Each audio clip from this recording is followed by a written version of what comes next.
नमस्कार बच्चों। तो आज इलेक्ट्रिसिटी का तीसरा लेक्चर होना है। पहले 2 लेक्चर हो गए, 2 पार्ट्स हो गए। तो आज हम आपको तीसरा लेक्चर अर्थात इलेक्ट्रिसिटी का पहले चैप्टर का यानी कि वैद्युत आवेश तथा वैद्युत क्षेत्र, electric charge and electric field का ये तीसरा पार्ट है। और 2 पार्ट्स हमने पहले 2 लेक्चर आपको दे दिए, 2 लेक्चर का वीडियो बन चुका है। आप उन्हें पढ़ के आइए, तब आपको ये अगला वाला अच्छी तरह समझ में आएगा। तो चलिए, आज ये तीसरे लेक्चर में जो है वो आपका कूलाम्स लॉ है, कूलाम्स का नियम है, वो मैं आपको पढ़ाऊंगा। तो चलो कॉपी किताब लेके तैयार हो जाइए मेरे साथ। और क्या करते हैं हम, फिर शुरुआत करते हैं कूलाम का नियम। कूलाम का नियम, हेडिंग डाल लीजिए, का नियम। तो सभी बच्चे हेडिंग लगा लें, कूलाम का नियम। तो कूलाम एक वैज्ञानिक थे, तो उन्होंने जो है आवेश, 2 आवेशों के बीच में जो बल लगता है, 2 आवेशों के बीच में जो वैद्युत बल लगेगा वो आकर्षण और प्रतिकर्षण दोनों में से कुछ भी हो सकता है। तो उन्होंने ये बताया था कि 2 आवेशों के बीच, मान लीजिए एक ये आवेश है, इसको हम मान लेते हैं Q1, और एक दूसरा आवेश है, ये पॉइंट आवेश होते हैं, बिंदुवत पॉइंट नुमा, और इनके बीच की जो दूरी है वो हम मान लेते हैं स्मॉल r। तो कूलाम ने बताया था कि 2 आवेशों के बीच में जो वैद्युत बल लगता है, वो आकर्षण या प्रतिकर्षण में से कुछ भी हो सकता है। जैसे मान लीजिए ये दोनों प्लस के हैं, तो कौन सा बल लगेगा? प्रतिकर्षण बल, जैसा कि आपने पहले लेक्चर में पढ़ा था। और एक यदि आपका माइनस है, विपरीत है, तो ये कैसा लगेंगे? आकर्षण बल लगेगा। तो ये आवेशों पर डिपेंड करता है कि वो आवेश कैसे हैं। दोनों सेम आवेश है तो प्रतिकर्षण होगा, और दोनों पर यदि विपरीत आवेश है, मतलब एक पर धन और एक पर ऋण में विपरीत आवेश है, तो एक दूसरे को आकर्षित करेंगे, आकर्षण बल होगा एक दूसरे को। तो ये जो है कूलाम ने बताया, 2 आवेशों के बीच में जो लगने वाला बल होता है वो प्यारे क्या होगा कि जो बल, वैद्युत बल F, वो दोनों आवेशों की जो क्वांटिटी होती है, तो दोनों आवेशों के परमाणुओं के गुणनफल के समानुपाती होता है। दोनों आवेशों के गुणनफल के समानुपाती होता है। दोनों आवेशों के बीच में जो लगने वाला बल होता है वो उन दोनों आवेशों के गुणनफल के समानुपाती तथा उनके बीच दूरी के वर्ग के व्युत्क्रमानुपाती होता है। उनके बीच दूरी के वर्ग के व्युत्क्रमानुपाती का मतलब 1/r², ये समानुपाती होता है। ये कूलाम का नियम था। तो बहुत ही सिंपल है, मैं आपको यहाँ लिख के बताता हूं कि कूलाम के अनुसार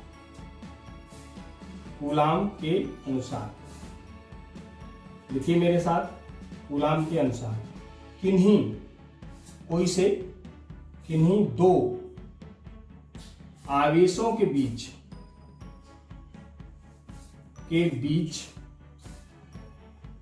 लगने वाला आकर्षण या प्रतिकर्षण, दोनों हो सकते हैं, वो आवेशों पर डिपेंड करता है कि आवेश कैसे हैं। आपको पता है कि ये दोनों सेम है, समान आवेश है तो प्रतिकर्षण, और विपरीत आवेश है तो आकर्षण। उनके बीच लगने वाला आकर्षण या प्रतिकर्षण बल, उनके बीच लगने वाला आकर्षण या प्रतिकर्षण बल उन आवेशों के गुणनफल के समानुपाती। पहले हम ये बात लिखेंगे कि दोनों आवेशों के बीच लगने वाला जो बल है, जो हमने आपको भी समझाया वो लिखना है कि किन्हीं 2 आवेशों के बीच लगने वाला जो बल होता है, ये बल आकर्षण और प्रतिकर्षण दोनों हो सकते हैं, दोनों आपको लिखने पड़ेंगे। लगने वाला आकर्षण या प्रतिकर्षण जो बल है वो क्या है कि दोनों आवेशों के गुणनफल के समानुपाती तथा उनके बीच दूरी, जो r है, दूरी के वर्ग के व्युत्क्रमानुपाती।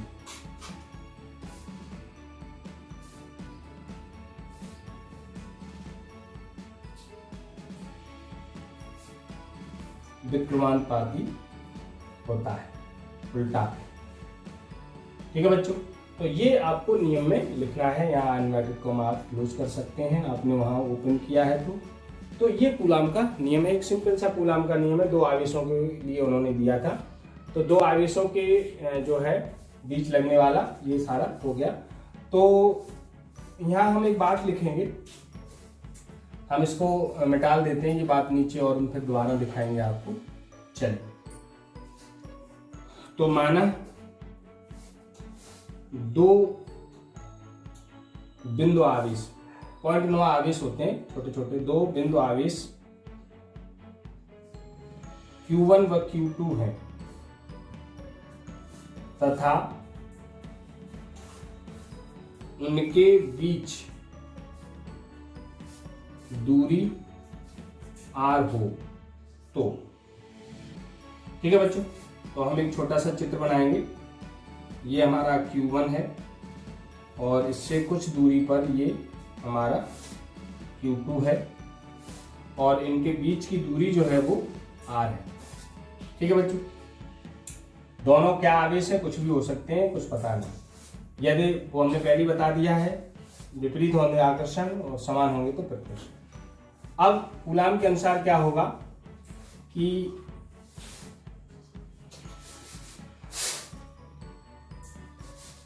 कूलाम के अनुसार क्या बताया था कि जो लगने वाला आकर्षण या प्रतिकर्षण बल है वो गुणनफल के समानुपाती और उनके दूरी के वर्ग के व्युत्क्रमानुपाती होता है। समीकरण 1 व 2 को मिला दो, मिलाने पर तो F proportional Q1 Q2 upon R square. ठीक है बच्चों, अब प्रोपोर्शनल हटाएंगे तो कोई कांस्टेंट आएगा, K लगा दो, स्मॉल K लगा दो, Q1 Q2 upon R square. जहां K जो है, स्मॉल K जो है वो क्या है, ये समानुपाती नियतांक है, समानुपाती नियतांक है जिसका मान, ध्यान रखिएगा,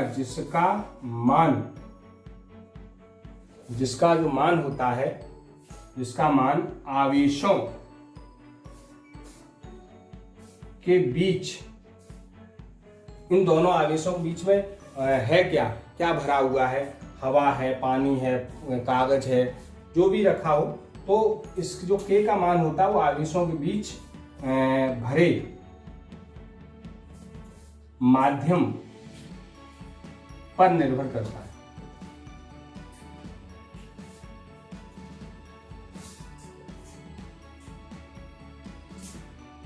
ठीक है बच्चों, तो इसके बीच में यदि हमने कोई भी चीज भर दी तो क्या हो गया कि जो इसके भरने पर इसका जो है मान वो क्या हो जाएगा, कम हो जाएगा। तो ये समानुपात नियतांक है जिसका मान जो है वो क्या है, इनके बीच माध्यम पर निर्भर करता है। ठीक है बच्चों, तो ये तो हमारा हो गया। अब क्या करेंगे कि एक बात लेके चलेंगे कि यदि दोनों आवेशों के बीच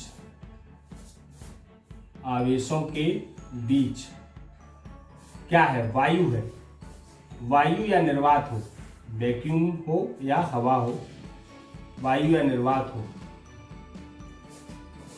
तो प्यारे इस K का जो मान होता है स्मॉल K, उसका मान 9×10⁹ न्यूटन, इसी कैंची मार दो, newton metre square coulomb square, तो न्यूटन मीटर स्क्वायर प्रति कूलाम स्क्वायर होता है। ठीक है, तो इस K का मान तो हम इसे लिख देंगे, तो 9×10⁹ Q1 Q2 upon R square.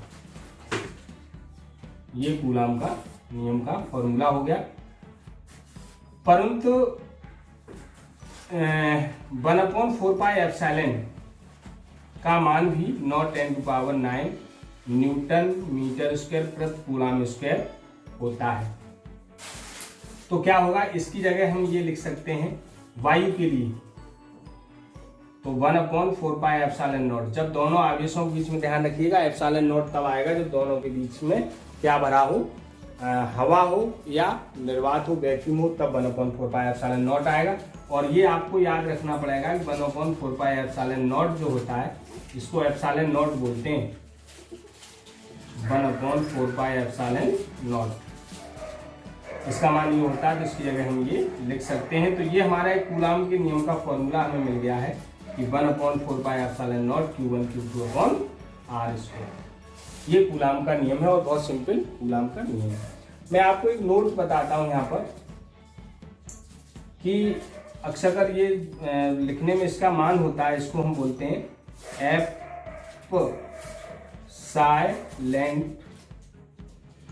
Epsilon not बोलते हैं इसको। क्या बोलते हैं? Epsilon not. कभी कुछ बच्चे जो है इसको बोल नहीं पाते या पता नहीं चलता, तो इसको क्या होते हैं? एप्सिलॉन नॉट इसको बोलते हैं, 1/4πε0। तो इसका मान होता है, वो मैं आपको अगले लेक्चर में बताएंगे। 1/4πε का नॉट का मान जो है वो इसका मान और मात्रक भी होता है, तो वो मैं आपको अगले लेक्चर में बताएंगे। तो ये कूलाम का नियम है और इसका ये फॉर्मूला है, आप फटाफट नोट कर लीजिए, फिर हम आगे पढ़ाते हैं। इसका एक आपको पता हो कि इसमें जो है इसका एक वेक्टर रूप पूछा जाता है, अक्सर बोर्ड की क्लासों में बहुत ज़्यादा पूछा गया है कि कूलाम के नियम का जो वेक्टर रूप क्या होता है। केवल एक नंबर में पूछा जाता है उसका वेक्टर रूप, तो हमें बहुत डिटेल में जाने की आवश्यकता नहीं है, केवल हमें क्या है एक लाइन लिखनी है कि इसका वेक्टर रूप क्या होगा। तो चलो ये नोट कर लीजिए, नोट हो गया। चलिए मैं इसको साफ करते हैं। तो एक इसमें टॉपिक है कि कूलाम के नियम का वेक्टर रूप क्या होता है। तो हम फटाफट हेडिंग लगा लेते हैं कि कूलाम के नियम का वेक्टर रूप। और ज़्यादा हमें इसमें नहीं, एक नंबर का केवल वेक्टर रूप लिखने को आता है। तो वेक्टर में हम लोग जानते हैं कि जैसे हमारा ये है 1/4πε0 होता है Q1 Q2/r², यही तो होता है।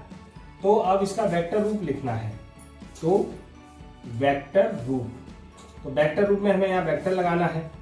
तो ये वेक्टर लग गया है, तो 1/4πε0 और Q1 ये दोनों अदिश राशियाँ होती हैं। आवेश जो है वो स्केलर क्वांटिटी होती है और इसका ये स्केलर क्वांटिटी है, इसका ये मान है। तो ये तो स्केलर, केवल ये जो r है ये r², यहाँ पर क्या होगा, ये हम इसका जो दूरी होती है उसका हम मैग्नीट्यूड लेते हैं।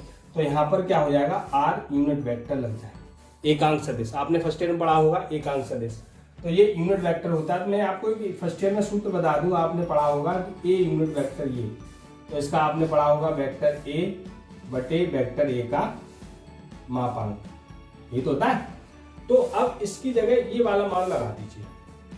तो से क्या करेंगे, हम एक बात कर लें कि इससे ये हो जाएगा हमारा वेक्टर आर बटे वेक्टर आर का मापांक।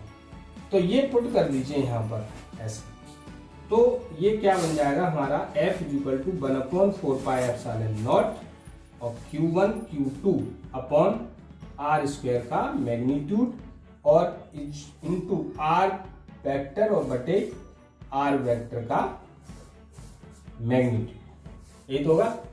तो r का मैग्नीट्यूड आपको पता है, मैं आपको बता दूं, ये ध्यान रखिएगा, किसी का वेक्टर का यदि मैग्नीट्यूड होता है, मापांक होता है, तो उसमें वेक्टर हट जाता है।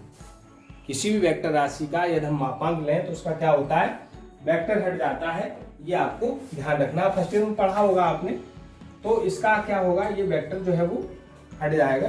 तो हम इसको क्या लिखेंगे कि F सदिश राशि होती है, वेक्टर राशि होती है, तो 1/4πε0 और Q1 Q2 और ये वेक्टर R स्क्वायर और इंटू R वेक्टर और बटे, तो ये एक 2 है और एक ये है, तो कितना हो जाएगा, 3 हो जाएगा। तो हमारा 1/4πε0 Q1 Q2/r³ मापांक लिख दिए और ये हो जाएगा वेक्टर। ये हमारा क्या है कि जो है कूलाम के नियम का सदिश रूप है। इस तरह ये सदिश वेक्टर में लिखा जाता है। ये हमारा वेक्टर का सदिश रूप आ गया। ओके बच्चों, तो ये 1 नंबर में पूछा जाता है कूलाम के नियम का वेक्टर रूप क्या होता है। तो वेक्टर रूप आपका इसमें केवल आपको क्या लगाना है, यहाँ वेक्टर लगेगा तो यहाँ यूनिट वेक्टर आर लगा देना। क्या लगा देंगे, एकांक सदिश vector R F equal to unit vector R. तो जब यूनिट वेक्टर हम आर लगाएंगे तो ये हमने सूत्र पढ़ा है कि unit vector R equal to ये होता है, ये हम पुट कर देंगे। तो और ये मॉड जब होता है तो ये हम जानते हैं कि उससे क्या होता है, वेक्टर उसका हट जाता है। तो ये लगा देंगे, 2 और 1 3 हो जाएगा। दैट इज आपका आंसर। ठीक है बच्चों, तो ये हमारा वेक्टर कूलाम का नियम है और मैं समझता हूँ आपको समझ में आ गया होगा। तो आप इसे नोट कर लीजिए। ओके बच्चों, इस लेक्चर में इतना ही। अगले लेक्चर में आपको इसके कुछ जो न्यूमेरिकल हैं वो आपको बताएंगे। तब तक के लिए पढ़ते रहिए और फिजिक्स को समझते रहिए। कोई भी प्रॉब्लम है तो आप कमेंट करके हमको बता सकते हैं और डिस्क्रिप्शन में हम अपना व्हाट्सएप नंबर भी दे देंगे, जिससे आपको उसमें कोई प्रॉब्लम है तो हमें कोई भी सवाल या कोई भी आपकी प्रॉब्लम है तो आप हमें व्हाट्सएप करके भी पूछ सकते हैं और बता सकते हैं और हमसे व्हाट्सएप के माध्यम से भी जुड़ सकते हैं। तो जो बच्चों को कोई भी सवाल नहीं आता व्हाट्सएप पे आप टाइप करके हमें बता दीजिए, हम आपको व्हाट्सएप पे ही उसका आंसर दे देंगे, अन्यथा उसकी हम वीडियो बना के आपको बता देंगे। तो कुल मिला के आप पढ़ते रहिए और फिजिक्स का नोट्स और तैयार करते रहिए। Okay, best of luck, good.